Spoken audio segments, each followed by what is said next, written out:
Gawa ng kapitbahay, ubot-hubad siya to. Si Kuya Rob, wala na siya sa bahay. Dahil sa aking nanay, sa sementeryo na nahimlay.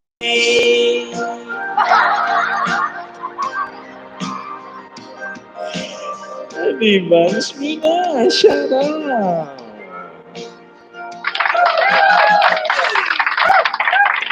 Diba? Si Yanto nga tuwa-tuwa si Yanto pero di na. Yanto, is my song is good.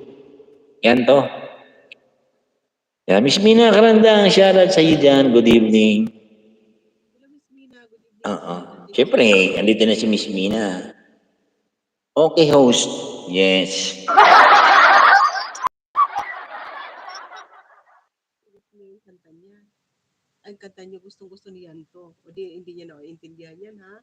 Pero nagustuhan niya. No, I asked Yanto if he liked my song. He said yes, he liked the song.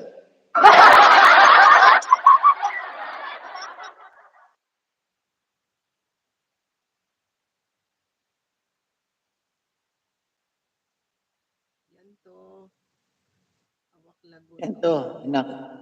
Hmm. Wala ka dyan, Arlen. Ito na. Awak. I will, ano na host? Hanggang anong oras ka ba host? 2 songs? Ah, sige. 2 songs.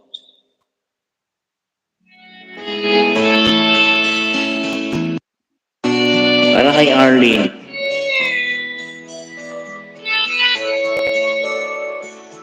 Arlene for you. Di ko na sana pinakina sa iyo ang aking pera. Sabi mo, balik agad di ba? Bakit ngayon pinapaasa? Dahil ang pangako mo, ibabalik agad sa linggo.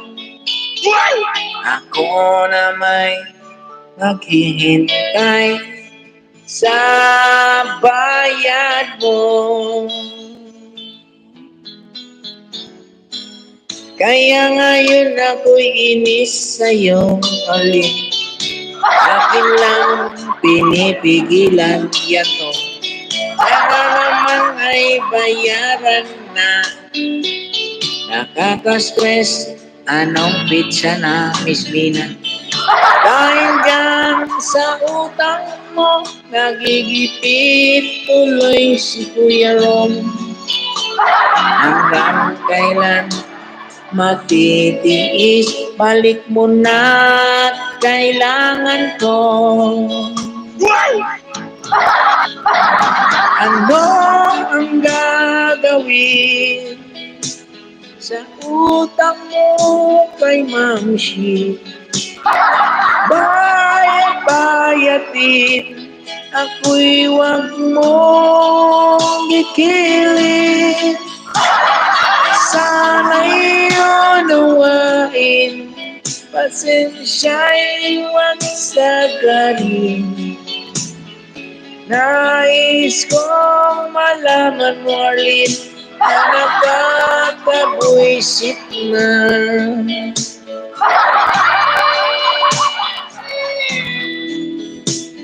Oh yes, Mina, yan to. Pwede yan to. Hindi ko na sana pinakiram sa iyo ang aking ringgit. Sabi mo, balik agad, Arlene. Bakit ngayon pinapaasa, Miss Mina? Dahil lang pangako mo, ibabalik agad sa linggo. Ako na may naghihintay, Arlene, sa bayan mo.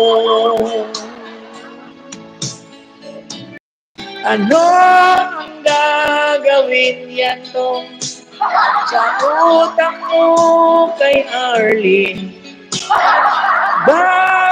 Bayad din yan to, ako'y wag